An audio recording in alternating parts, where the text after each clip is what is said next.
A lawsuit has been filed against 3 Republican lawmakers, all, of course, from the state of Wisconsin. We have U.S. Senator Ron Johnson and U.S. Representatives Scott Fitzgerald and Tom Tiffany.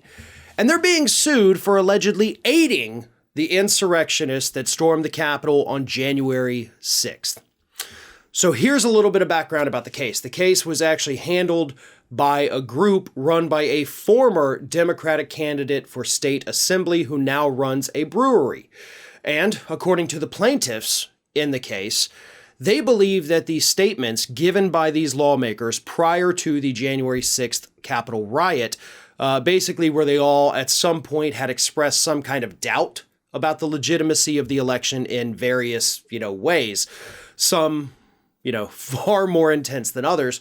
But anyway, they argue that this, of course, spurred on the insurrectionists, and therefore, via the 14th Amendment, these individuals should be barred from holding office.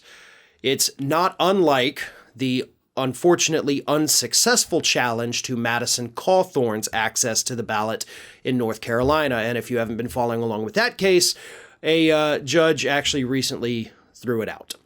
So, Madison Cawthorn lives to fight another day, but over in Wisconsin could be a different story, right? Different judges, different rules. Maybe this one has a chance of being successful. And as I mentioned, the liberal super PAC that is run by Kirk Bankstad, he now runs a brewery as well. And this is what he said. I love this quote.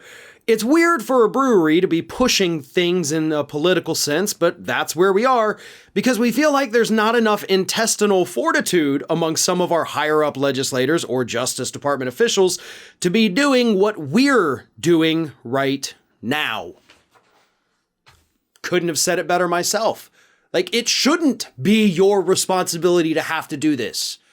But because there's no action coming from the feds, coming from state legislators, coming from federal legislators, we have to take these things on ourselves. So I applaud this individual for being the one to show the, as he puts it, intestinal fortitude to actually file these election challenges. Now, Ron Johnson, of course, Republican senator, huge far-right guy, he issued this statement in response to the lawsuit, which he also called, quote, total nonsense. Johnson says, "Democrats have ignored the summer 2020 riots and relentlessly used January 6th as a political cudgel. Now they've used January 6th to file a frivolous lawsuit against me similar to the one dismissed by a court last week." Of course, he's referring to the Madison Cawthorn lawsuit.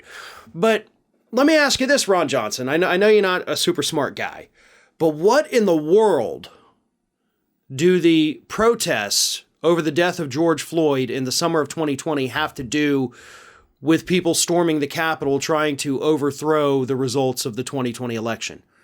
Those two could not be further apart. There's no common factor in any of those. The protests in the summer of 2020 were not attempting to overthrow the federal government. That wasn't an insurrection. Those were indeed protests. What happened at the Capitol was not a protest. That's why we have hundreds of people facing jail sentences because they engaged in what most have considered to be an insurrection. But isn't that the key, right? And that is what this case is going to hinge upon, is whether or not what happened that day was an insurrection. And I've said this before, and it's worth repeating because everybody has to understand this. If the courts decide that this was not an insurrection, this case immediately falls apart. If they do decide it was an insurrection, then we have to go to the second part of it, which is determining whether or not the actions of these lawmakers, Johnson, Fitzgerald, and Tiffany, actually aided or inspired these people to attack the federal government. So lots of different things that have to happen here. And as I have mentioned in the past, one way to get around that insurrection designation would be for Congress to pass a resolution officially recognizing January 6th as an insurrection against the federal government. It is something they do have the power to do. It would be fairly easy to accomplish, especially now that they have a majority, a slim majority, but enough to pass it.